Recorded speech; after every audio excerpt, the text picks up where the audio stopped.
During a family dinner on Thanksgiving Eve, I sat down at the table with a broken arm, unable to even pick up a fork. I just sat there, hungry, while the guests froze in silence.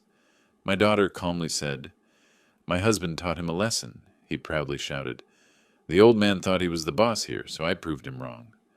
I just smiled. But 10 minutes later, the doorbell rang, and he panicked. A father's revenge always comes unexpectedly, and justice does not forgive traitors. Before we continue, please subscribe to the channel and write in the comments what time it is where you are now. The doorbell cut through my concentration like a blade. I'd been sorting through old Coast Guard investigation files, lost in the methodical work of organizing 2 decades of maritime incident reports. The afternoon light slanted through my study window, dust motes swimming in the beam. I wasn't expecting anyone. Lula stood on my porch, arms spread wide for an embrace that felt rehearsed. "Dad! Surprise!" Ralph lingered behind her, eyes fixed on his phone screen. He glanced up briefly when I stepped back to let them inside. "Hope we're not interrupting, Mr. Gray." The formality always grated. We'd known each other 7 years now. "Lula, Ralph, come in." My living room still carried the maritime photographs I'd collected over 30 years. Lighthouses, cargo vessels, the USS Constitution. My leather chair sat angled toward the window where I could watch the street. They settled onto the couch while I remained standing, waiting for the explanation I knew was coming. "We have something for you."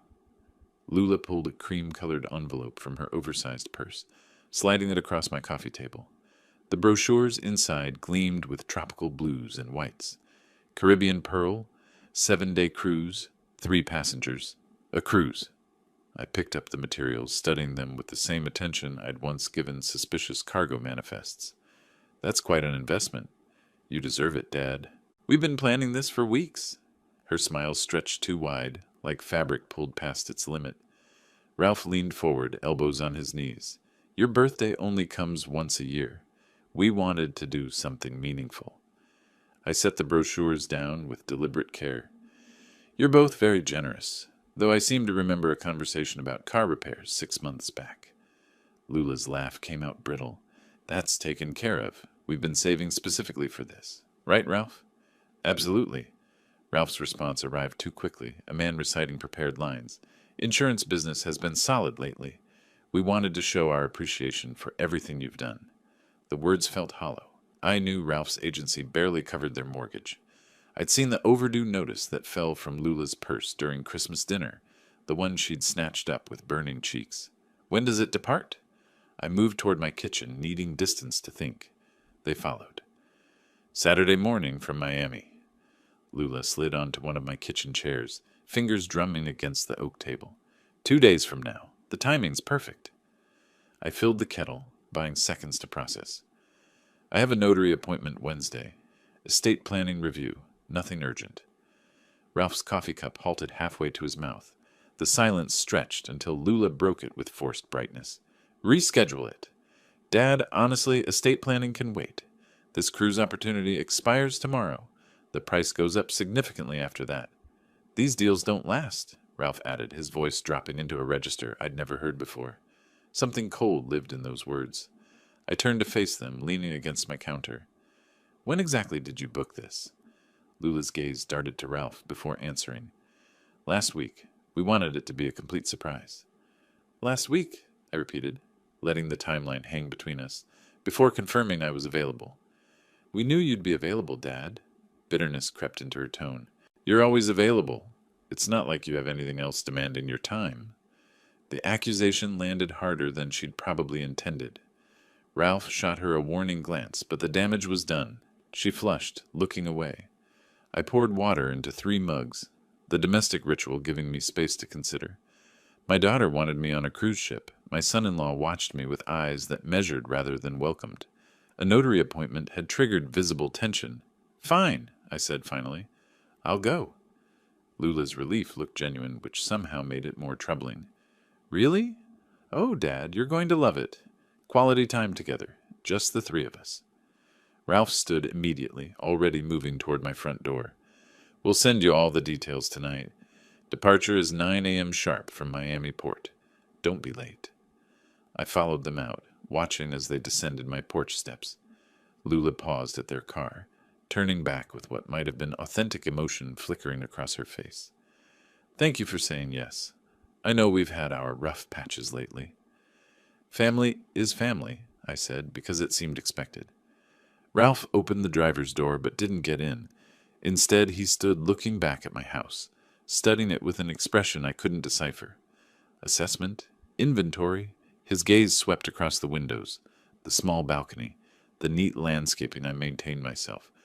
Then his attention shifted to me, and something in his face made my investigator on instincts flare. They drove away. I remained at my door, hand resting against the frame, though the August afternoon was warm.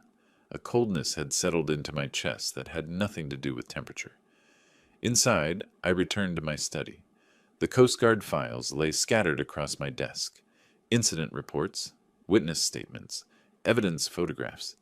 3 decades of investigating maritime accidents had taught me to recognize patterns, to trust when details didn't align properly. I pulled a small notebook from my drawer, the kind I'd carried during active investigations. My hand moved automatically, documenting what I'd observed. The expensive envelope, Ralph's 4 glances at his watch, Lula's trembling fingers, their reaction to the notary mention, the planned cabin locations I'd glimpsed on the passenger list. The evening light faded while I worked. When I finally moved to pack, I selected clothes methodically. Casual shirts, comfortable pants, nothing that would draw attention. The notebook went into my bag's side pocket, a habit from decades of fieldwork. I sat on my bed, staring at the packed luggage. My hand moved to the notebook again, pulling it out. I wrote one final observation before sleep. They need me on that ship specifically. The question is why. The highway stretched ahead, pre-dawn darkness giving way to gray. I'd left Clearwater at 7, thermos of coffee secured in the cup holder, GPS showing Miami port coordinates. The notebook sat in my passenger seat where I could glance at it during straight stretches, my observations from Thursday still visible in the dim interior light. Traffic thickened as I approached Miami. By the time I reached the port terminal at 11:30, the parking structure was already half full. I grabbed my bag, locked my truck, and headed toward the chaos of departure day. Families swarmed the check-in area, children shrieked with excitement, elderly couples shuffled forward with matching luggage.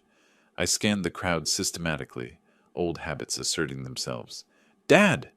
Lula's wave cut through the noise. She stood near the priority boarding sign, but Ralph was turned away, phone pressed tight against his ear. His shoulders carried tension like physical weight. I approached slowly, watching. Ralph's free hand gestured sharply, then froze when he noticed me. The call ended abruptly. "Work trouble?" I asked. "Insurance claim?" He pocketed the phone with controlled movement. "Nothing that can't wait until we're back." Lula linked her arm through mine, steering me toward the check-in counter. "Isn't this exciting? I've never been on a cruise before." "Neither have I admitted, allowing myself to be guided forward. The boarding process moved efficiently. Security, documentation, identification verification. Throughout it all, Lula remained within arm's reach. When an elderly couple noticed my Coast Guard cap and started asking about service history, Lula smoothly interrupted. "Dad, we need to locate our cabins quickly. The ship's enormous. We could get lost." The couple smiled politely and moved on. I filed the interference away mentally. A crew member in crisp whites escorted us to Deck 9. The corridor smelled of fresh carpet and cleaning solution. He stopped at cabin 912. "Mr. and Mrs. Morrison, your interior accommodation." Then he led me further down. "Mr. Gray, cabin 914. Exterior, with private balcony." I stepped inside. The space was compact but well appointed.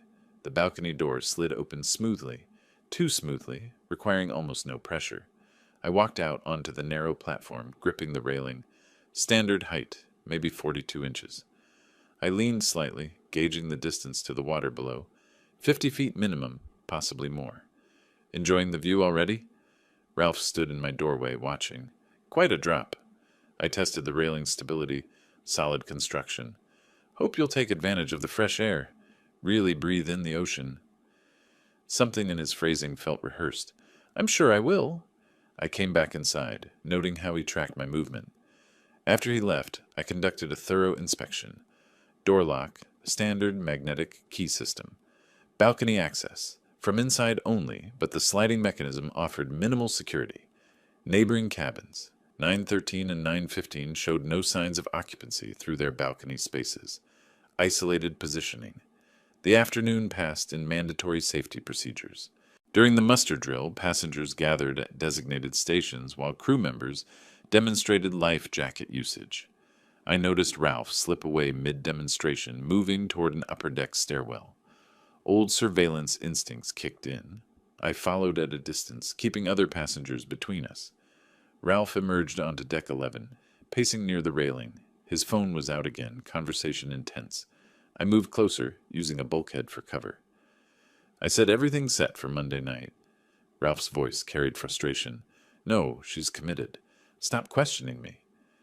He turned suddenly. Our eyes met. Whatever he read in my expression made his jaw tighten. Captain concerns? I asked, gesturing toward his phone. Insurance company. Always some crisis. He brushed past me, heading back down. I remained on deck 11, watching Miami's skyline recede as the ship began its departure. Monday night, 2 days away. The formal dining room that evening sparkled with chandeliers and white tablecloths. Ralph ordered a $30 cocktail, barely touched it. Lula picked at her salmon, pushing rice around her plate. Dessert arrived, chocolate mousse in crystal dishes. Ralph set down his untouched drink and leaned forward. That notary appointment you mentioned. What's the current status of your will? Lula's fork clattered against porcelain. Ralph? What kind of question is that? He ignored her, focus locked on me. Who's listed as primary beneficiary? Just curious about your estate planning approach. I took a deliberate sip of water before responding. That's confidential. We're family. His smile held no warmth whatsoever. Surely Lula inherits. She's your only child. Estate planning is complicated, I said carefully. Multiple factors involved.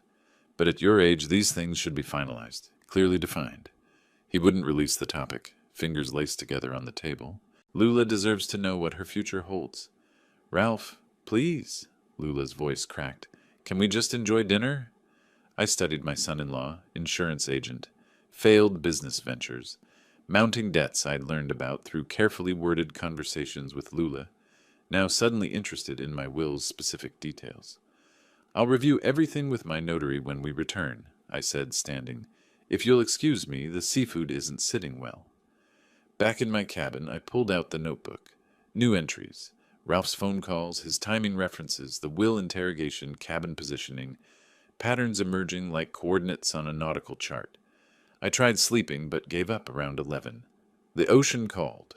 Old maritime instincts never fully died. I stepped onto the deck, breathing salt air, letting the engine vibration travel through my feet. Then I saw them. Ralph and Lula stood at my cabin's railing, 30 feet away. Ralph gestured downward at the black water, arm extended in what looked like demonstration. Lula hugged herself, nodding at whatever he was explaining. My footsteps made no sound on the rubberized deck. 20 feet away now. 15. Ralph turned, froze. Lula spun, hand flying to her chest. Couldn't sleep? My voice carried across the space between us. Dad, you startled us badly. She moved away from the railing like it had burned her. Ralph recovered faster. Just getting air, enjoying the night view. I walked to where they'd been standing, looked down. Moonlight revealed dark water, endless and deep. No lights below, no witnesses up here. Quite a perspective from this height. We should return to our cabin, Lula said quickly. It's late. I think I'll stay a while. I gripped the railing where Ralph's hand had been moments before. The ocean at night has always fascinated me. Ralph took Lula's elbow with visible pressure. She needs rest. Early excursion tomorrow in Nassau. I didn't book any excursion, I noted, because you should take it easy, relax on the ship. Lula's words tumbled out too fast. They left. I remained at the railing, studying the drop, the isolation, the strategic positioning of everything. Monday night, Ralph had said on the phone. 2 days from now. Inside my cabin, I moved deliberately. The chair from the desk went against the balcony door, wedged under the handle. Phone alarm set for 6 a.m. Notebook open on the nightstand. I sat on the bed, pen in hand, writing everything down. The timeline, the evidence, the growing certainty that my daughter and her husband had brought me here for a specific, terrible reason. My hand moved across the page. Monday night, 2 days. I underlined it twice. Sleep never came. I'd lain in bed staring at the ceiling until 4:30, then abandoned the pretense. By 6 I was dressed, the chair still wedged against the balcony door, like a barricade against inevitability.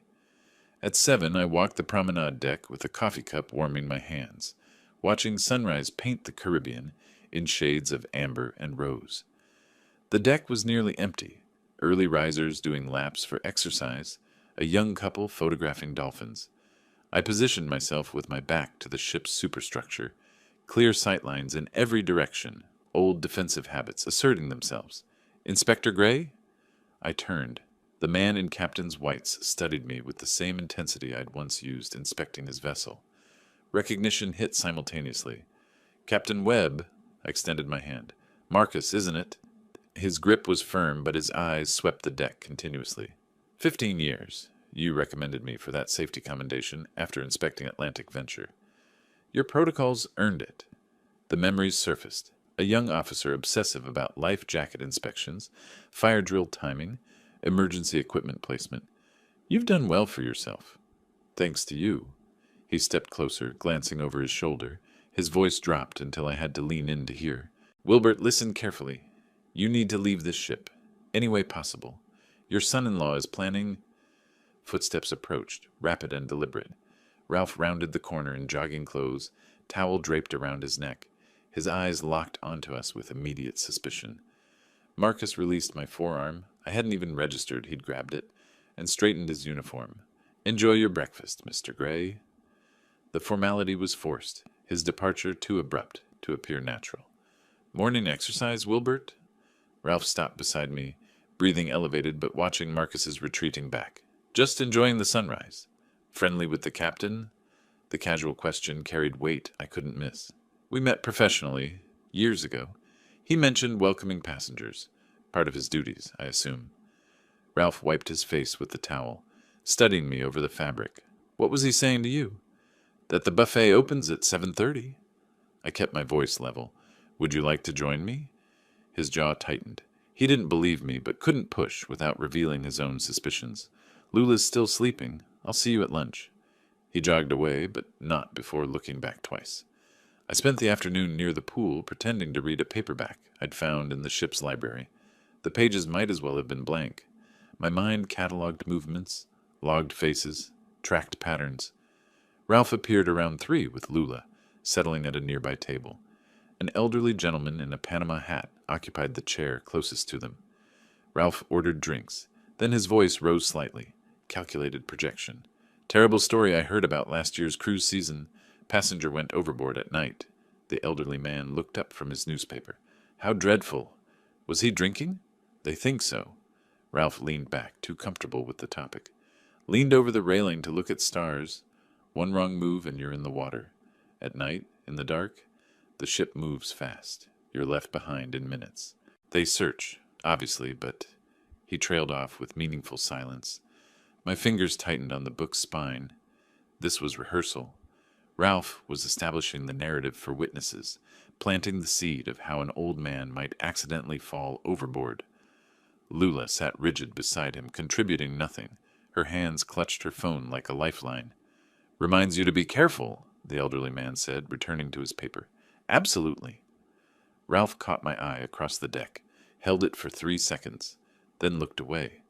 I returned to my cabin before dinner, appetite gone. The chair remained wedged against the balcony door. I sat on the bed, opened my notebook, added today's observations, Marcus's warning, interrupted, Ralph's poolside performance, the timeline tightening. Hours passed. I tried eating crackers from the minibar, managed 2 before nausea stopped me. Not fear. I'd faced danger before. This was different. This was family. At 11:17, soft knocking. Through the peephole, Marcus alone, face pale in the corridor lighting. I opened the door. He slipped inside before I'd fully cleared the entrance, checking the hallway before closing it. I'm risking my command being here. His hands trembled as he spoke. But I can't let this happen. Sit down, start from the beginning. He remained standing, pacing the narrow space between bed and desk. Saturday night, early Sunday morning, actually, around 2, I was on the bridge checking navigation equipment, standard duty during overnight watch. He ran both hands through his hair. I heard voices below, on the deck directly beneath the bridge. Unusual for that hour. Go on. I recognized them. Your daughter and her husband. Marcus's voice cracked. They didn't know I was there. I moved to where I could hear without being seen. My hands remained steady on my knees. My voice was not. What did they say? Your son-in-law was discussing timing. He said tomorrow night, tonight, Sunday, wouldn't work. Too many variables. Monday would be better. Marcus met my eyes. The formal dinner. He said, we make sure he drinks plenty at dinner. Wine, after-dinner drinks. Then we suggest going on deck for fresh air. Stars are beautiful tonight. Perfect photo opportunity. Those were his exact words. The cabin felt smaller, colder. Then he said, Marcus swallowed hard. He said, I push him when she distracts him. Quick, clean. We scream, raise alarm, but it's too late. Ocean's too big at night. And my daughter? I had to ask, though I already knew. Marcus's expression held genuine pain. She asked, what if someone saw? He laughed, actually laughed, and told her nobody would be on deck during dinner. And even if someone noticed, you'd be the grieving family. He was drunk, celebrating his birthday, got careless. Tragic accident. I stood, moved to the small window overlooking Blackwater. What else? She asked how long until the insurance pays out. The words landed like physical blows. That's when I knew she wasn't just going along with it. She's actively participating. The evidence I'd been collecting crystallized into undeniable pattern. The sudden cruise gift, the separate cabin with balcony access, Ralph's questions about my will, tonight's poolside story establishing the accidental narrative. All of it deliberate, all of it planned. Why tell me? I turned to face him. You could lose everything. 15 years ago, you could have failed me on that inspection. One bad report would have ended my career before it started. Marcus's voice steadied. But you were fair. You saw I was trying to do things right, and you gave me that chance. You earned it? Maybe. But now it's my turn. He gripped the desk edge. I can't let a man die when I have the power to stop it. And if I do nothing and you die tomorrow night, I'm complicit. That's criminal negligence at minimum. I sat back down, processing logistics. What are you suggesting? Get you off this ship before tomorrow night. Marcus pulled out his phone. I have contacts. Maritime networks run deep. If I can arrange a passenger transfer in the middle of the ocean? Medical emergency. It's been done. He scrolled through contacts. There are protocols.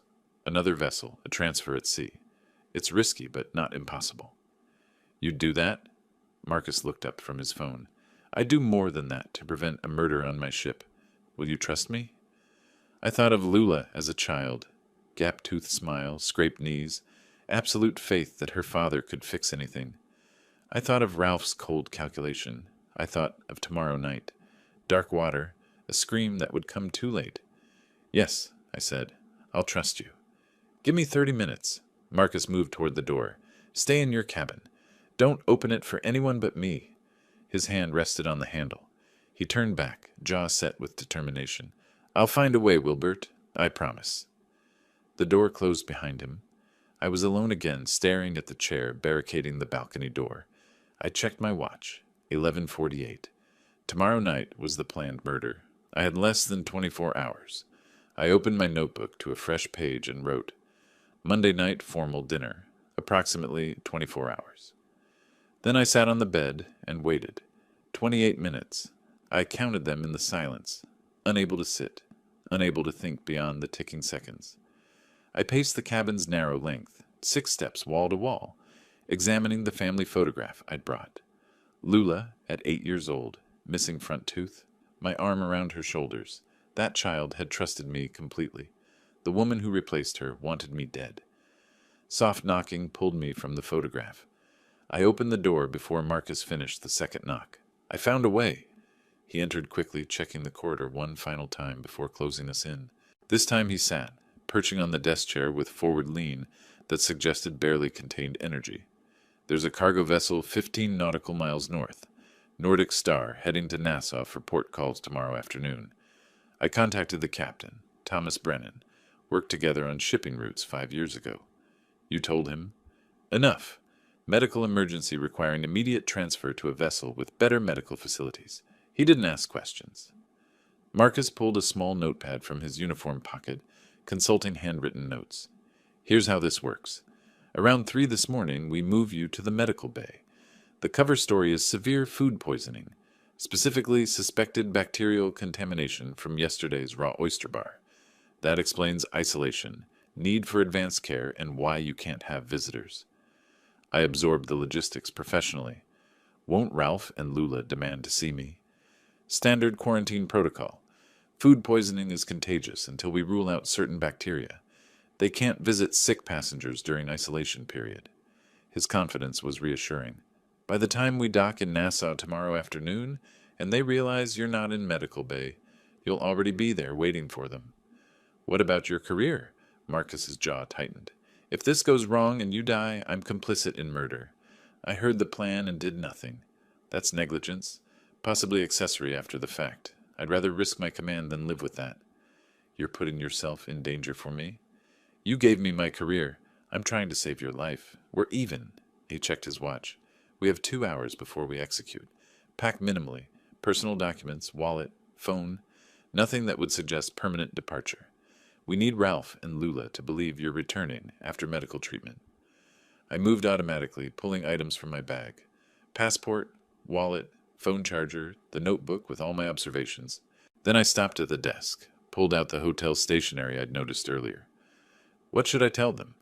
Pen hovering over blank paper. Keep it simple. You felt ill. Transferred for better medical care. You'll meet them in Nassau.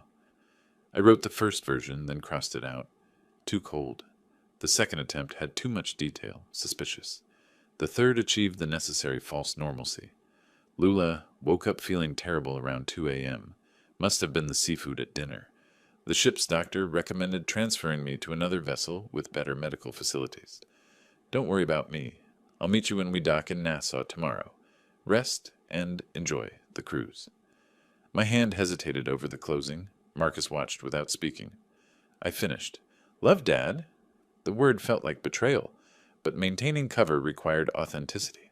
I folded the note, wrote Lula on the outside. I'll make sure she gets this after you're gone.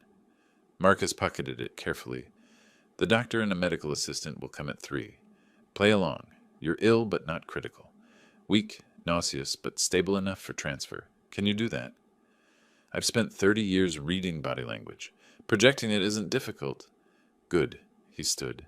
I need to coordinate with Nordic Star's captain, inform our medical staff, and arrange the tender. Lock this door behind me. Don't open it for anyone except me, the doctor, or someone who says, Inspector Gray, it's time for your breakfast. That's the password? It's nautical dawn, time when horizon becomes visible. Appropriate, I thought. He moved toward the door. Try to rest. You'll need your strength. After he left, I sat on the bed with the family photograph. 3 decades of investigation work had taught me to read people, to see through deception, to follow evidence where it led. All that training, and I'd missed the signs with my own daughter until it was nearly too late. I set the photo face down and prepared to survive. At 2:57, the password came through the door. Inspector Gray, it's time for your breakfast. The ship's doctor entered first, middle-aged woman with efficient movements and kind eyes. Behind her, a younger medical assistant wheeled a transport chair. Mr. Gray, I'm Dr. Patel. The captain explained your symptoms. She took my pulse. Professional, but not invasive. We're transferring you to Nordic Star. They have more advanced diagnostic equipment for suspected bacterial food poisoning. Thank you. I let my voice weaken, shoulders slump. Into the chair, please. We'll get you comfortable. I settled into the wheelchair, accepting the blanket the assistant draped over my lap. Dr. Patel checked my forehead temperature. I'd splashed cold water on my face minutes before, creating clammy skin. Fever's moderate, consistent with foodborne illness. She made notes on a tablet. Let's get you to medical bay first, then we'll prepare for transfer. They wheeled me through corridors I'd never seen. Service passages, crew-only areas marked with security keypads. The ship felt different here. Utilitarian and functional, rather than luxurious. We passed night shift workers who nodded respectfully at the doctor and looked away from me out of courtesy for my illness. The medical bay smelled of antiseptic and clean linens.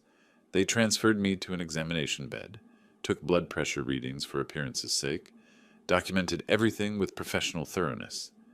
Marcus arrived at 4:10. Nordic Star is in position. C state is favorable for transfer. Dr. Patel, is the patient stable? Stable enough. She checked her notes. I've contacted their medical officer. They're prepared to receive him. Then let's proceed. The journey to the lower deck tender platform felt surreal, moving through the ship's belly while passengers slept above, unaware. The medical assistant helped me back into the wheelchair. We took a service elevator down, then emerged onto an open platform where the sea breeze hit me with salt spray and diesel fumes. The tender boat waited, small crew in orange safety vests. In the distance, Nordic Star's lights created a constellation against the dark water. Carefully now. They helped me from wheelchair to tender, maintaining the pretense of illness even here where only crew could see. Dr. Patel handed paperwork to the tender operator, medical transfer documents, making everything official. Marcus gripped my shoulder briefly. Nordic Star's captain will take good care of you. Stay in Nassau until this ship docks tomorrow. Then decide your next move. I will. Thank you, Marcus. Send word when you're safe. He stepped back. The tender's engine growled to life.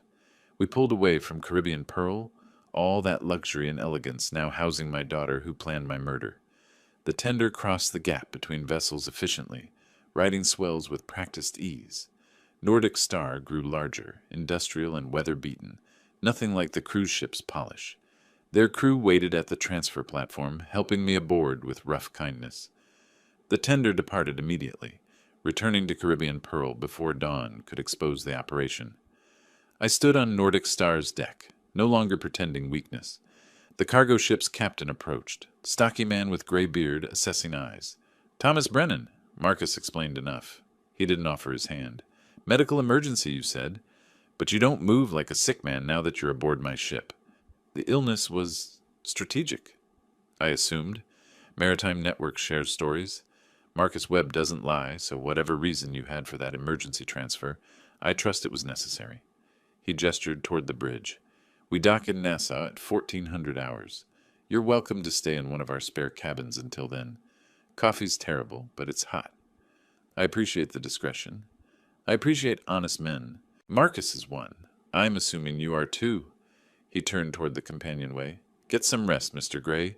Nassau's still 8 hours away. I didn't rest. I stood at Nordic Star's railing, watching Caribbean Pearl's lights recede into darkness, becoming indistinguishable from stars reflected on water. Dawn lightened the eastern horizon gradually, painting the sky in layers, deep purple, then navy, then pale blue touching gold. The industrial engine vibration traveled through my feet, familiar from decades of Coast Guard inspections. This ship smelled of diesel and honest labor, nothing like Caribbean Pearl's manufactured luxury. I pulled out my notebook, opened to a fresh page. My hand moved with deliberate precision. Evidence needed: insurance policy documentation, financial motive records, witness testimony, Marcus Webb, physical evidence, cabin positioning, planned timeline. Below that, I wrote one word and underlined it twice. Nassau. Nordic Star's horn sounded deep, resonant, purposeful. We were making good time. I'd be in Nassau before Caribbean Pearl docked that afternoon. I'd be waiting when they arrived, expecting to find me either dead or missing. They'd find neither. They'd find something far worse. I closed the notebook, the word Nassau underlined twice, staring back at me. Dawn had fully broken now, painting the water in copper and gold. The cargo ship's bridge rose behind me, Captain Brennan visible through the windows checking instruments. I needed legal counsel. Now. Brennan looked up when I entered.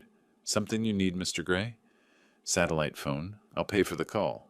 He studied me briefly, then gestured toward the communications panel. Help yourself. No charge. The number came from memory. Harriet Donovan, maritime attorney I'd worked with 15 years ago on Coast Guard injury cases. She'd been sharp then. Probably sharper now. 3 rings. Harriet Donovan. Harriet. Wilbert Gray. Coast Guard inspection cases 2010. Brief silence. Wilbert, it's been years. What's happened? My daughter and son-in-law attempted to murder me last night. I escaped with help from a ship's captain. I need legal advice immediately. Her voice shifted, still professional but focused now. Start from the beginning. Facts only. I gave her the compressed version, the suspicious cruise gift, cabin placement, Ralph's questions about my will, Marcus overhearing the murder discussion, my emergency evacuation. She listened without interruption. Did anyone else witness their planning? She asked when I finished. Captain Marcus Webb. He overheard everything, helped me escape. He's willing to provide testimony. Excellent. That's your cornerstone witness. What other evidence do you have? Personal observations, documented timelines, suspicious behaviors. Not enough for prosecution yet. Then gather more. Document everything. If possible, record them incriminating themselves further. She paused. Where are you now? Aboard Nordic Star, approaching Nassau. The cruise ship docks there this afternoon. Perfect. Let them see you alive. Their reaction will be evidence. But Wilbert, don't confront them alone. Stay visible, stay protected. Her tone sharpened. And find yourself a good investigator in Nassau. You'll need surveillance capability. You have recommendations? James Cromwell, former Bahamian police, now private practice. I'll text you his contact information. Keys clicked in the background. Call me after you've met with him. We'll build this case properly. Nassau materialized through morning haze. Pastel buildings climbing hillsides. Cruise terminals sprawling along the waterfront. Nordic Star docked at the cargo facility around 8, industrial and efficient. I disembarked with my small bag, feeling oddly exposed on solid ground. The CAF, Cromwell suggested, sat between cargo operations and tourist areas, neutral territory. He was already there when I arrived, coffee untouched, eyes tracking my approach with professional assessment. Mr. Gray, he didn't stand. Harriet speaks highly of you. I sat across from him. She said you're trustworthy. Depends on the job. He leaned back, fingers laced. She mentioned family trouble. Murder plot. Want to explain? I did, watching his expression remain neutral throughout. When I finished, he asked 3 sharp questions about timing, cabin locations, and Marcus's exact testimony. Then he nodded. You want surveillance, specifically recording their reaction when they discover you're not dead. And not sick, and waiting for them in Nassau. Risky. They might try again. They'll try regardless. I want documentation of their continued intent. Cromwell pulled out his phone, scrolled through contacts. I have someone inside Caribbean Pearl's crew. Steward on the upper decks. Good man. Needs money for his daughter's medical bills. For 2,000 cash, he'll install a camera in your cabin before your family discovers you're gone. I counted out bills from my emergency funds. Wireless feed? Cloud encrypted. You'll have access within the hour. He pocketed the money efficiently. Stay here. I'll coordinate installation. The next 90 minutes stretched. I drank coffee that tasted like rust. Watched cruise ships maneuver in the harbor. My phone buzzed.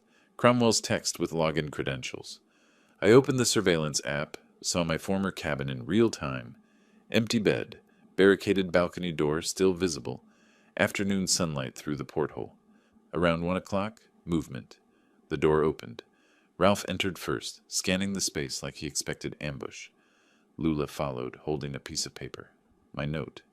The audio quality was surprisingly clear. Where is he? Ralph moved through the small space, checking the bathroom, the closet. Lula unfolded my note, read aloud. Woke up feeling terrible around 2 a.m. Transferred to another vessel with better medical facilities. Meet you in Nassau. Her voice wavered. He's really sick. We should find him. That cunning old fox. Ralph snatched the note, read it himself. How did he... He stopped mid-sentence, wheels turning behind his eyes. The plan failed. Lula sat heavily on the bed. What do we do now? Ralph paced, hands raking through his hair. I'd never seen him this agitated. We adapt. Nassau works better anyway. We can stage something there. Robbery gone wrong. Tourists get killed. It happens. Ralph, no. Maybe we should just... Just what? He spun on her. Give up the money, the house, everything we planned. After 3 months of preparation, she flinched. I can't do this anymore. Yes, you can. He crouched in front of her, gripping her shoulders. Because if we don't, we lose everything. The debt collectors don't care about your feelings. I watched them, cataloging every word, every gesture. Cromwell appeared beside me, laptop open. "Getting all this?" I asked quietly. "Every frame. That's premeditation and conspiracy, right there." He glanced at me. "Your daughter seems conflicted." "She's still complicit."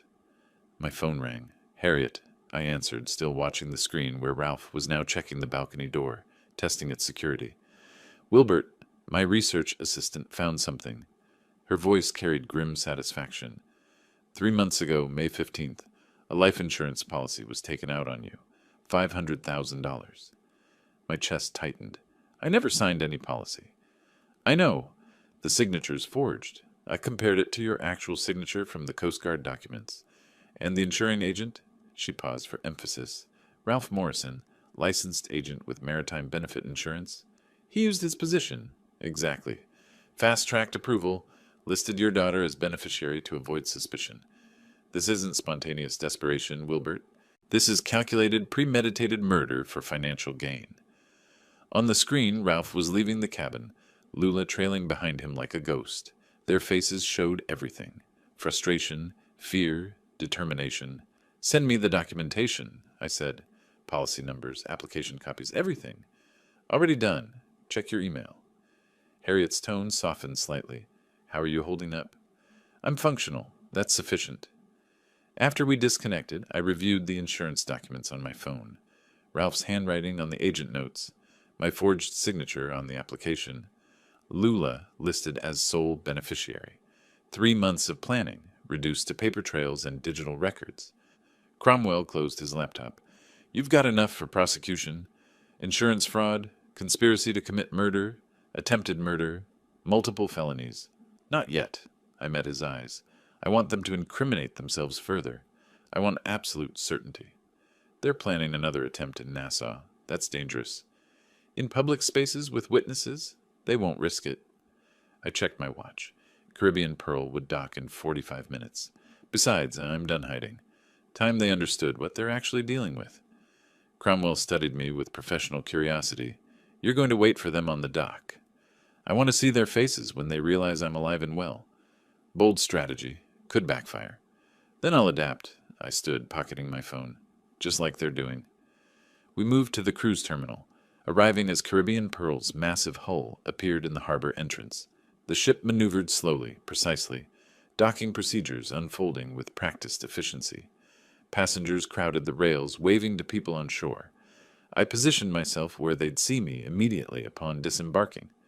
Cromwell found position 20 feet away, tourist camera ready but trained on nothing in particular. The gangway extended. Passengers began streaming down, families with children, elderly couples, young lovers. I scanned faces, looking for the only two that mattered. Then I saw them. Lula's bright sundress, unmistakable in the crowd. Ralph beside her in casual shirt and dark sunglasses. They moved slowly, scanning the dock, tension visible even from this distance. They hadn't seen me yet. I stepped forward, raised my hand in greeting. "Lula! Ralph! Over here!" Lula turned, her face drained of every shade of color. The frozen seconds stretched. Lula's mouth opened, no sound emerging. Her hand shot out, gripping Ralph's forearm with visible force. Other passengers flowed around them, oblivious, chattering about parasailing and conch fritters. Ralph followed her stare. His body went rigid, sunglasses masking his eyes, but jaw clenching visibly. I maintained my position, pleasant expression fixed, one hand still raised. 20 feet away, Cromwell's camera phone angled to capture everything. The moment broke. Lula moved first, legs carrying her forward through some automatic response to seeing her father. Her embrace when she reached me felt like hugging a mannequin, all stiff angles and trembling resistance. "Dad!" Her voice cracked. "We thought... The note said you were sick. Recovered beautifully." I held her at arm's length, studying her face. The doctor on Nordic Star was excellent. Former emergency room physician, treated me like his own father. Ralph approached more slowly, hand extended rather than embracing. "You recovered remarkably fast." I shook his hand firmly, held his gaze through the sunglasses. "Modern medicine works wonders. Aren't you glad to see me?"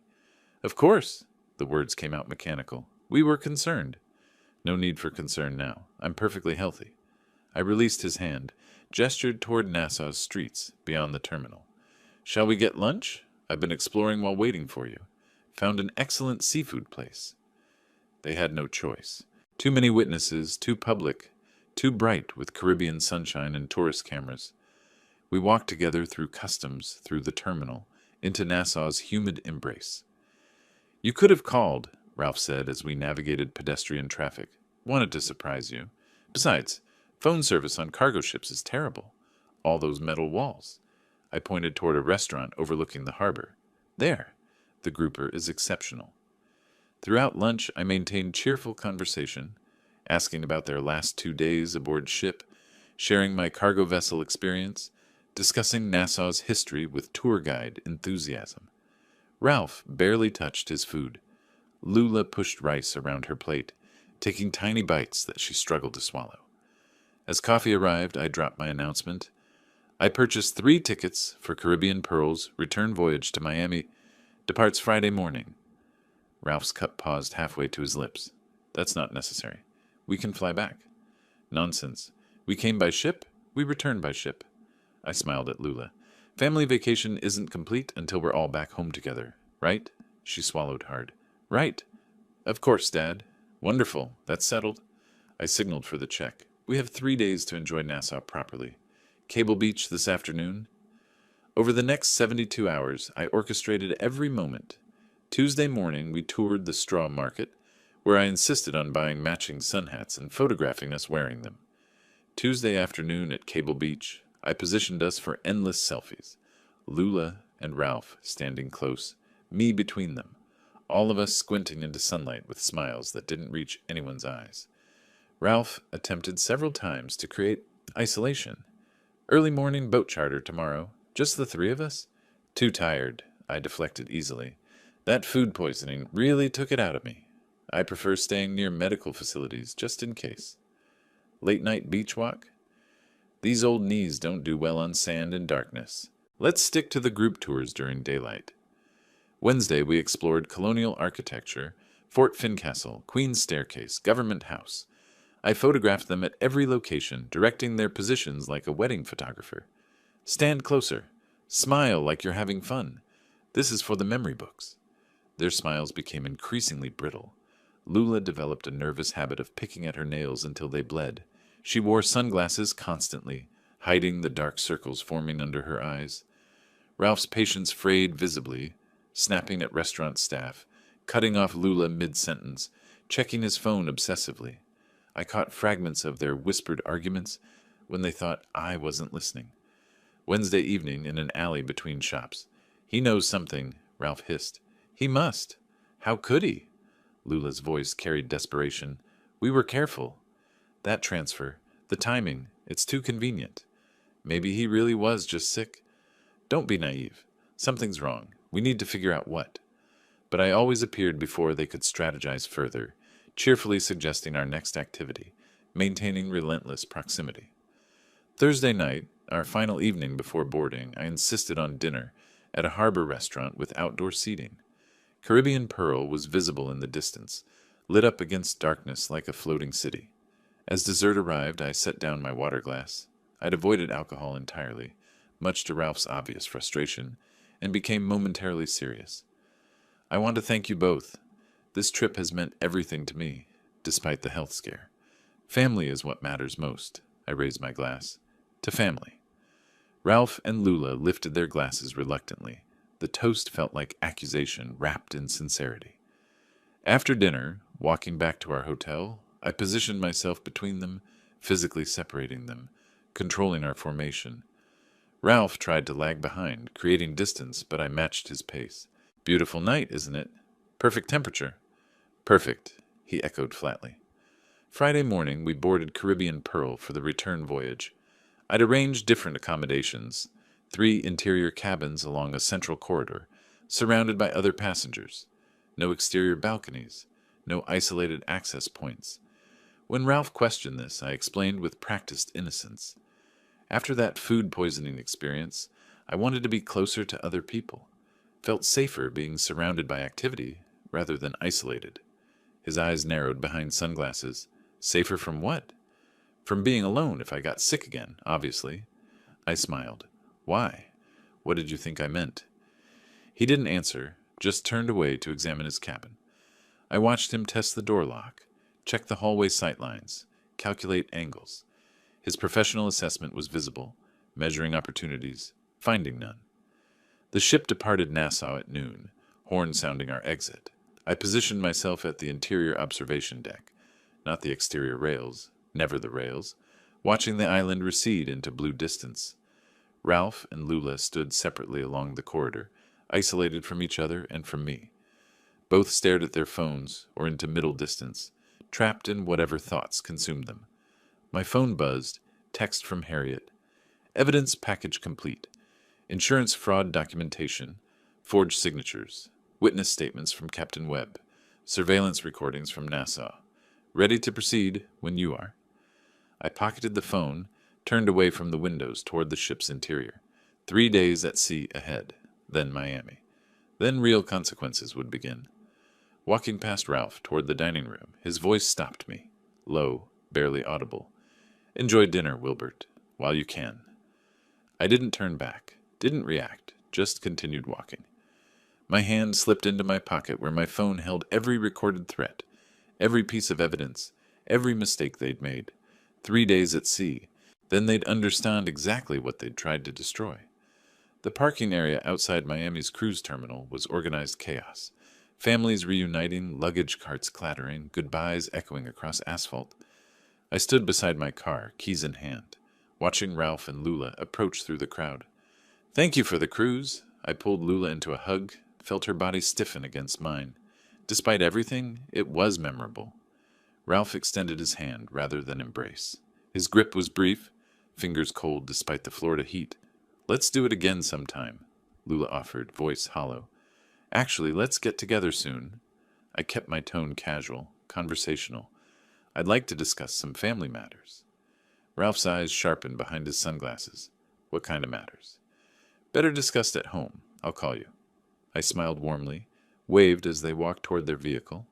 I watched their car exit the lot, then turned toward mine. But I didn't head north toward Clearwater. I drove east into downtown Miami. Harriet Donovan's law office occupied the 10th floor of a glass tower, with Atlantic views. She'd been waiting, conference room prepared, coffee brewing, large monitor displaying files Cromwell had transmitted. Let's see what we have. She gestured toward the table where documents lay spread like evidence at a crime scene. She played the cabin recording first. Ralph's voice emerged clear through the speakers. Stage a robbery in Nassau. Tourists die here all the time. Single-party consent? I asked. Your cabin, your safety. Completely admissible. She switched to the insurance documents. And this is textbook fraud? My signature on the policy application looked similar to my actual signature. Same general shape. But the pressure points were wrong, the rhythm off. Ralph had practiced, but not enough. Compare it to your Coast Guard retirement papers. Harriet placed them side by side. See the difference in the capital G? Yours has a distinct loop. The forgery doesn't. Next came the cruise ship footage Cromwell had obtained through his crew contact. The timestamp showed Sunday, August 18th, 6 p.m. Ralph stood at the balcony railing outside cabin 914, my cabin, testing its height with both hands, looking down at the water. He did this twice, methodically, like an engineer calculating stress points. Conspiracy to commit murder. Harriet ticked off charges on her fingers. Attempted murder based on Captain Webb's testimony. Insurance fraud. Combined, we're looking at 25 to 30 years. We could go to the police today, I said. Absolutely. She waited, watching my face. But I don't want to. I suspected as much. She leaned back, arms crossing. What are you thinking? I explained. Invite them over. Announce I'm changing my will. Everything to the Coast Guard Veterans Fund. If their motive is truly financial, they'll react desperately. I want them to hire someone. I want absolute proof of intent. You're using yourself as bait. I've been bait since they booked that cruise. The difference now is I control the environment, I have existing evidence, and I'll have law enforcement ready to intervene. Harriet studied me for a long moment. Then she opened her laptop. If we're doing this, we do it properly. By late afternoon, we'd arranged everything. Cromwell's team would install GPS trackers on Ralph and Lula's vehicles. Florida law permitted this with existing criminal evidence. More critically, Harriet contacted Judge Patricia Morrison, explained the situation, and requested emergency wiretap authorization. "Send me the cabin recording and the insurance fraud documentation," Judge Morrison said through speakerphone. "If they're as strong as Attorney Donovan claims, I'll sign tonight." 30 minutes later, authorization granted. 72 hours starting now. Use it wisely. While Harriet coordinated with surveillance specialists, I sat reviewing Captain Marcus Webb's notarized statement. His handwriting was neat, his account precise, dates, times, exact quotes from what he'd overheard.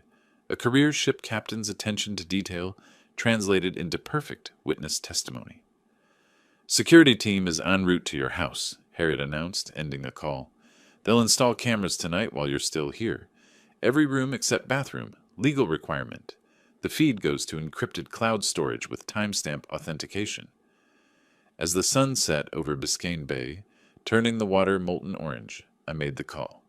Harriet's phone recorded it automatically, attorney-client privilege protecting the documentation.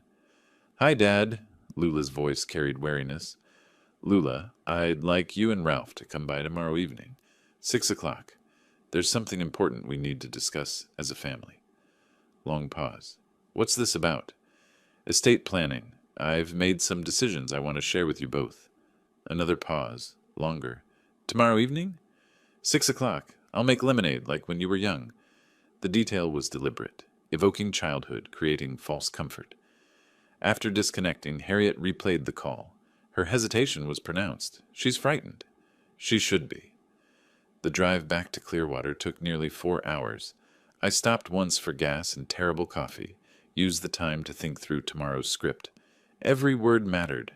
The tone had to be apologetic, but firm, kind, but immovable.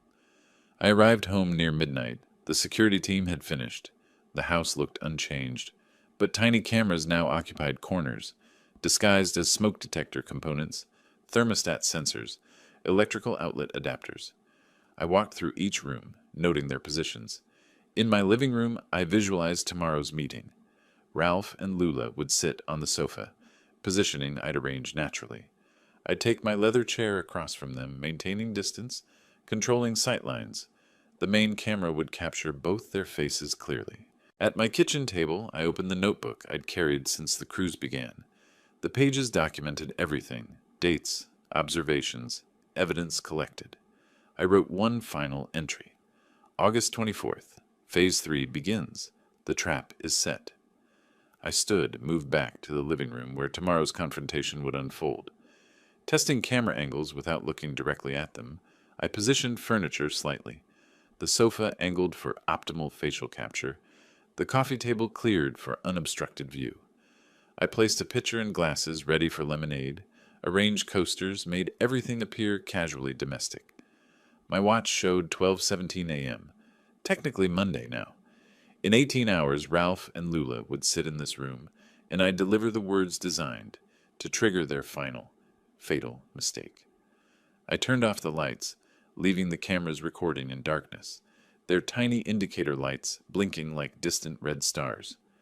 Monday evening arrived with that peculiar Florida humidity that made the air feel thick enough to touch. I adjusted the lemonade pitcher one final time, checked that the glasses sat naturally on the coffee table, glanced at my watch. 5:45. Through the window, I saw their car turn into my driveway. Early. That meant anxiety, eagerness, or both. I opened the door before they could knock.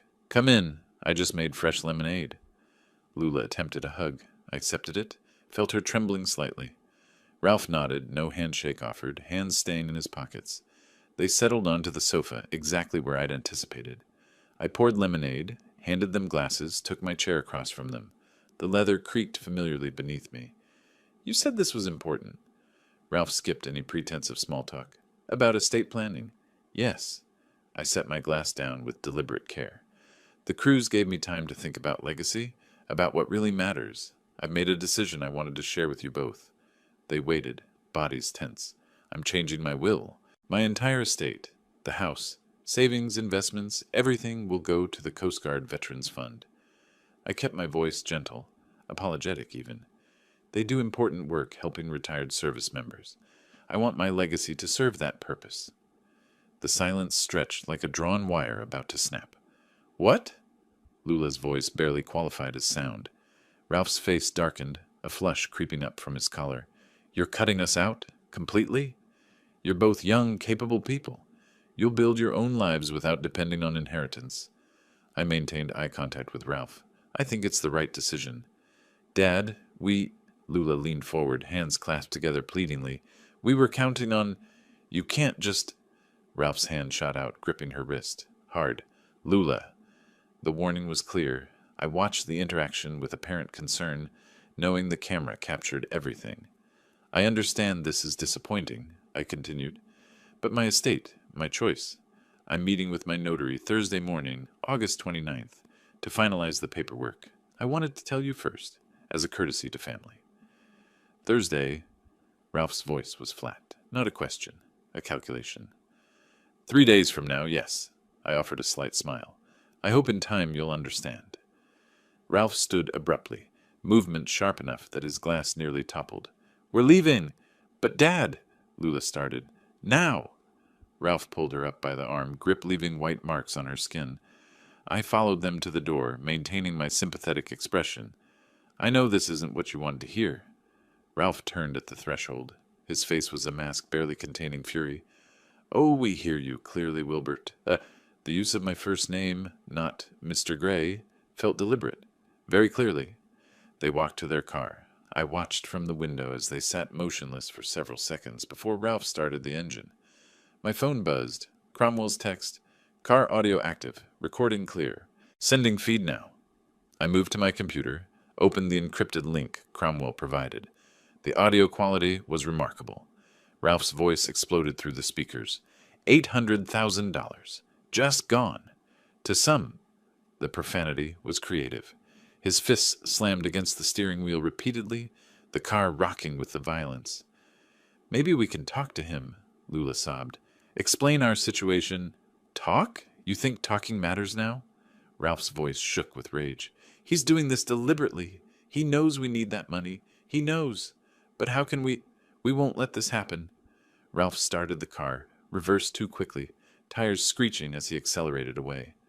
I sat back, watching the surveillance feed. Cromwell's vehicle followed at discreet distance, maintaining visual contact. The next 2 hours passed slowly.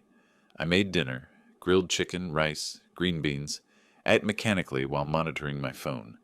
Around 8 p.m., it lit up with an alert from the wiretap system. Ralph's phone, active call. I opened the live transcript feed, watching text appear in real time as the conversation unfolded. Ralph, I need a job done. Fast. Before Thursday. Unknown. Male. What kind of job? Ralph. Elderly man. Lives alone. Needs to look like a home invasion. Break-in gone wrong. Unknown. Male.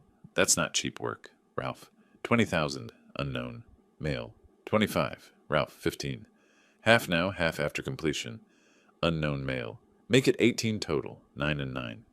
Ralph. Fine. 18. The transcript continued. Ralph provided my address. 234 Coral Drive, Clearwater. The timeline. Before Thursday noon. Must look like robbery. The contact identified himself as Vinny. No last name offered. My hands remained steady as I read, but something cold settled in my chest. This was my daughter's husband, my son-in-law of 7 years, arranging my murder like ordering plumbing repairs. My phone rang. Harriet. Tell me you're seeing this, she said without preamble. I'm watching the transcript now. Clear solicitation of murder. Premeditated. Conspiracy. We have everything, Wilbert. Her voice carried both satisfaction and concern. Time to bring in law enforcement. This has gone far enough. Agreed. I pulled up my contacts, found the number she'd provided days ago. Detective Reyes? Speaking. The voice was professional, slightly wary. He didn't recognize the number. My name is Wilbert Gray. I have evidence of conspiracy to commit murder, insurance fraud, and solicitation of murder for hire. I need to meet with you immediately. Mr. Gray, I get a lot of calls claiming evidence of various... I have a court-authorized wiretap recording from tonight, I interrupted. I have audio of my son-in-law hiring someone to kill me before Thursday.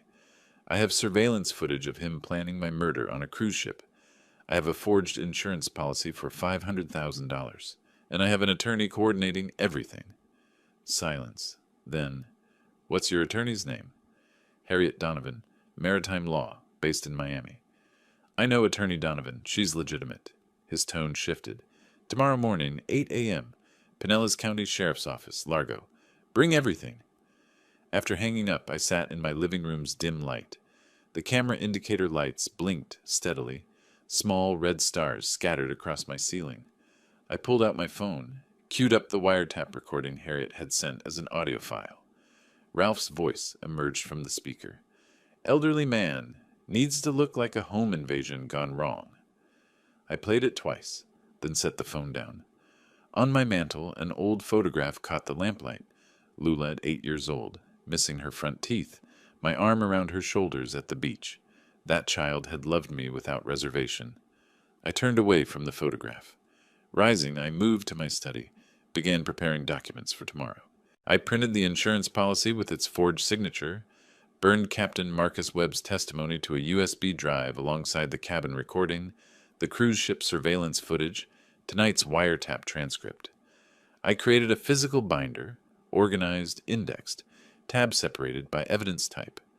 Decades as a federal inspector had taught me. Comprehensive documentation, clear chain of custody, prosecutable case construction. 3 decades of investigating maritime accidents, and the most important case I'd ever built was against my own family. I checked my watch. Nearly midnight. In 8 hours, I'd walk into the sheriff's office and hand them a completed investigation. Everything they needed to arrest Ralph Morrison and Lula Gray Morrison for conspiracy to commit murder, insurance fraud, and solicitation of murder for hire. I placed the evidence binder by the front door with my keys, returned to my living room, and sat in my leather chair one final time. The cameras recorded me there in the darkness, a 63-year-old man who'd survived his family's attempt to kill him, who'd built the case that would destroy them. Tomorrow, the trap would close completely. Tonight, I simply sat in the silence, surrounded by blinking red lights, waiting for morning. The evidence binder sat on the passenger seat beside me as I drove toward Largo, its weight somehow heavier than the physical pages inside. I'd slept perhaps 3 hours, functioning now on determination rather than rest. The Pinellas County Sheriff's Office appeared ahead, blocky, institutional, representing the shift from private investigation to public justice. Detective Frank Reyes met me in a conference room that smelled of old coffee and institutional cleaning solution. Gray walls, whiteboard covered in case notes from other investigations, recording equipment in the corner. Mr. Gray. His handshake was firm, but his eyes carried professional skepticism. Your attorney said you have evidence of murder conspiracy? Against my daughter and son-in-law. I opened the binder, showing him the index tabs. This is comprehensive. Walk me through it. I started with the cruise, the suspicious gift, the cabin placement, Ralph's questions about my will. Reyes listened, taking occasional notes. Then I played the cabin recording. Ralph's voice emerged clear. Stage a robbery in Nassau. Tourists die here all the time. Reyes stopped the playback. When was this recorded? During the cruise. Hidden camera in my cabin after I'd already escaped. Escaped? I explained the attempted murder plot, Marcus Webb's warning, my evacuation via cargo ship, showed him Marcus's notarized testimony. Reyes leaned forward now, skepticism replaced by sharp focus. Then came the insurance policy. $500,000. Taken out 3 months ago. That's not my signature. Reyes examined it closely. We'll need a handwriting expert. Already done. I showed him the analysis comparing the policy signature to my actual Coast Guard retirement documents. The differences were clear. Pressure points, rhythm, specific letter formations. Finally, Monday night's wiretap. Ralph's voice. Elderly man. Fatal outcome required. Before Thursday. Reyes' expression hardened. He picked up his desk phone. Sergeant, conference room. Bring whoever's available. We've got a live case. Within an hour, the room held 6 people, 2 additional detectives, a prosecutor's office liaison, technical surveillance coordinator, and a sergeant. I presented everything again. The atmosphere shifted from skeptical inquiry to tactical planning. We're not arresting Morrison yet, Reyes announced. Not until his hired killer makes the attempt. You want to catch him in the act? I said. Exactly. Morrison could claim the phone call was hypothetical, never intended to follow through. But if we arrest the shooter with weapon, payment, and your address, then flip him to testify against Morrison. That's unbeatable. What do you need from me? Relocate. We'll monitor your house. When the killer arrives, we take him down. Then he tells us everything about Ralph Morrison. Reyes pulled up a map on his laptop. Holiday Inn, Clearwater Beach. Witness protection budget covers it. Leave your car at home. Lights on timers. Make it look occupied. How long before he comes? Thursday's the deadline Morrison mentioned. Today's Tuesday. My guess? Within 48 hours. By late afternoon, I was in room 318 of the Holiday Inn, watching the Gulf of Mexico through windows I couldn't open. My house, 20 minutes away, bristled with hidden cameras and motion sensors. Plainclothes officers occupied an unmarked van 2 houses down. SWAT waited 3 blocks away. Reyes called that evening. No activity yet. Try to rest. Rest was impossible. I paced, ordered food I couldn't eat, watched mindless television. The waiting felt worse than the active danger aboard the ship. Wednesday crawled by. Hourly updates. Still nothing. Each call increased my anxiety. What if I was wrong? What if Ralph suspected? What if... Wednesday evening, 9:30, my phone rang. Male subject approaching your residence. Reyes's voice carried controlled excitement. Dark clothes, baseball cap, coming from the north alley. Stand by. I couldn't see anything from the hotel, but Reyes kept the line open. I heard radio chatter in the background. Subject at back door. He's working the lock. He's inside. Repeat. Suspect inside the residence. Give him 2 minutes, Reyes commanded someone. Let him commit fully. The wait was excruciating. 120 seconds that stretched like hours. Execute. Go, go, go. Through the phone I heard muffled shouting. Police! Show your hands. Then nothing. Silence. Then suspect in custody. Weapon secured. No shots fired. Reyes spoke directly to me. We got him. Vincent Cordero, 34, priors for assault.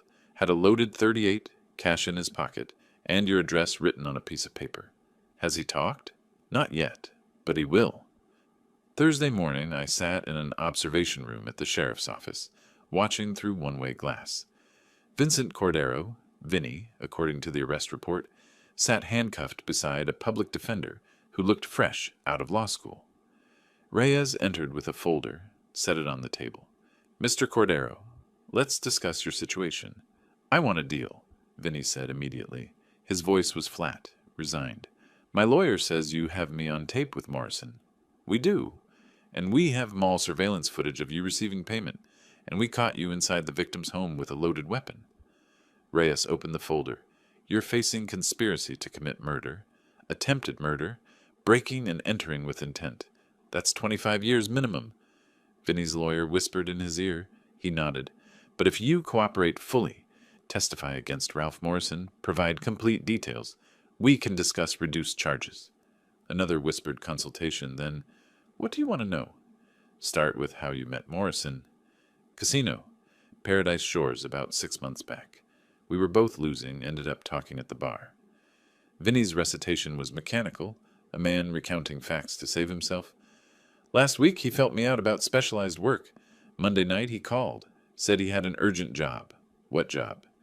Kill his father-in-law, make it look like home invasion. 15,000 total, half up front. Where did you meet for payment? Tyrone Square Mall? Tuesday afternoon, around 3. He gave me $7,500 cash in a white envelope. Reyes pulled out surveillance photos, clear images of Ralph and Vinny beside Ralph's car, envelope visible mid-transfer. Timestamp, 2:47 p.m. He was sweating like crazy, Vinny continued. Kept saying it had to be done before Thursday. Something about a notary appointment, inheritance, needing it done fast. Watching from the observation room, I felt the final piece click into place. Ralph's desperation captured on video, his own hired killer, documenting every detail. Perfect. Reyes emerged 15 minutes later. He'll testify. He'll plead to lesser charges, but he'll give us Ralph Morrison gift-wrapped. What happens now? Now we prepare arrest warrants. Reyes checked his watch. Thursday morning, 6 a.m. We'll hit their house early. Less chance of flight or resistance. He handed me an operational briefing sheet. You can follow in a separate vehicle, but you stay back until we secure the scene. Understood? I took the paper, folded it carefully, placed it in my pocket. I'd been waiting for this moment since Marcus Webb first warned me on that ship's deck under Caribbean stars. Get some rest, Reyes advised as we walked toward the exit. I don't think I could sleep if I tried. Outside, the August night pressed humid and heavy. In a few hours, my daughter would be arrested. In a few hours, justice would be served.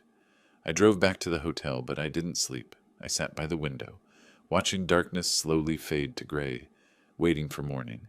Dawn came too slowly and too fast. At 5:45 Thursday morning, I sat in my car 2 blocks from Ralph and Lula's house in a quiet St. Petersburg neighborhood. The arrest briefing sheet lay on the passenger seat. I hadn't slept. Couldn't, after leaving the sheriff's office. Ahead, unmarked police vehicles positioned themselves around the target address. My phone vibrated. Text from Reyes. 5 minutes. Stay in vehicle until we signal all clear. At exactly 6 o'clock, Reyes's team moved. 4 officers approached, 2 front, 2 back. Reyes knocked firmly. Authority in the sound. Lights flipped on inside. Another knock. Harder. Police! Open the door! The lock clicked. Door opened. Lula appeared in a bathrobe, hair disheveled, eyes squinting against the porch light. She saw badges. Her face transformed, color draining completely, hand flying to her mouth. What? What's happening? Ralph's voice from inside. Lula? Who? He appeared behind her, bare-chested sweatpants, and froze. His eyes widened, then narrowed with calculation. Ralph Morrison, Lula Gray Morrison, you're both under arrest. Reyes's voice allowed no argument. Hands where I can see them. For what? Ralph managed. Conspiracy to commit murder, attempted murder, insurance fraud, solicitation of murder for hire. Each charge struck like a hammer blow. Lula swayed. An officer steadied her. Ralph's face cycled through expressions too quickly to track. Shock, denial, fury, calculation. There's been a mistake. You have the right to remain silent. Reyes continued reading Miranda rights as handcuffs clicked into place. Both of them. Neighbors' lights began glowing in windows up and down the street. As officers escorted them toward separate patrol cars, Lula spotted me standing by my vehicle. Dad! Daddy, please! Her voice broke into ragged crying. Tell them this is wrong. It was Ralph. He forced me. I swear I never wanted any of this. I remained silent. I'd heard her voice on those recordings, heard her ask about insurance payout timing, heard her agree to the plan. Dad, please, I'm your daughter. Officers held her back as she tried to reach me. Ralph saw me too, his expression twisting into pure hatred. You did this. You set us up. His voice rose to a roar. Say something. I met his eyes, but didn't respond. What could I say that the evidence hadn't already said? Reyes stepped between us. That's enough. In the car. They were placed in separate vehicles. Lula still crying, Ralph still shouting soundlessly through the window. Reyes approached me.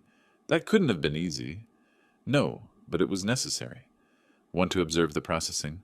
I nodded. At the sheriff's office, Ralph and Lula were processed separately. Fingerprints, photographs, formal booking. In an interrogation room, Reyes presented the evidence to Ralph's hastily arrived attorney. The cabin recording, Ralph's voice discussing staging a robbery. The wiretap, complete murder solicitation. Vinnie Cordero's detailed statement. Mall surveillance video showing the envelope exchange. The forged insurance policy with signature analysis. Captain Marcus Webb's testimony about the ship plot. Cruise surveillance footage showing Ralph examining the railing outside my cabin. Ralph's attorney went pale, whispered urgently. Ralph's rigid composure finally shattered. He slumped forward, head in handcuffed hands. By mid-morning, formal charges were filed. The prosecutor, Assistant State Attorney Margaret Chen, held a press conference detailing the attempted family murder, the cruise ship plot, the foiled contract killing. Media descended. Cameras. Questions I refused to answer. The bail hearing came that afternoon. Given the severity of charges and flight risk, Judge Torres set bail high. Ralph, $250,000. Lula, $150,000. Neither could post it. They were remanded to Pinellas County Jail pending trial. Their attorneys immediately began discussing plea deals. The evidence was insurmountable. 2 weeks later, I sat in Harriet Donovan's Miami office signing final documents. The insurance company had voided the fraudulent policy. Harriet had filed a civil suit for damages, likely uncollectible, but officially recorded. I signed the new will. Everything to the Coast Guard Veterans Fund, house, savings, investments, approximately $850,000 total. As promised, no inheritance for Lula. This leaves nothing to your daughter, Harriet said quietly. That's correct. Even if she cooperates, serves reduced time, she'll have nothing when released. She made her choice. I set down the pen. Now she lives with the consequences. You're certain? Completely. I drove back to Clearwater, returned to my house for the first time since the arrests. The surveillance equipment was gone, the cameras removed. The rooms felt emptier somehow, even though nothing physical had changed. I stood at my living room window, the same window where I'd watched Ralph and Lula leave after announcing the cruise, where hidden cameras had recorded Monday's confrontation, where I'd stood so many times over 30 years. The Gulf of Mexico stretched before me, unchanged. Same view, same afternoon sun glittering on water, same sound of waves against the shore. But everything else had transformed. My daughter was in jail awaiting trial. Her husband faced decades of imprisonment. The money I'd worked 30 years to accumulate would help veterans who'd served with honor instead of family who'd tried to murder me. On the mantel, that photograph of Lula at 8 years old still sat in its frame. Gap-toothed smile, my arm around her shoulders, a day at the beach before life became complicated. I picked it up, looked at it one final time, then set it face down. Some bridges once burned can't be rebuilt. Justice had been served. Cold, complete, necessary justice. Not the warm satisfaction of revenge, just the grim certainty that consequences had arrived where they belonged. I closed the blinds, turned away from the window, and continued living, which was more than Ralph and Lula had planned for me. If you liked this story, please like this video, subscribe to the channel, and share your impressions of this story in the comments. To listen to the next story, click on the box on the left. Thank you for watching.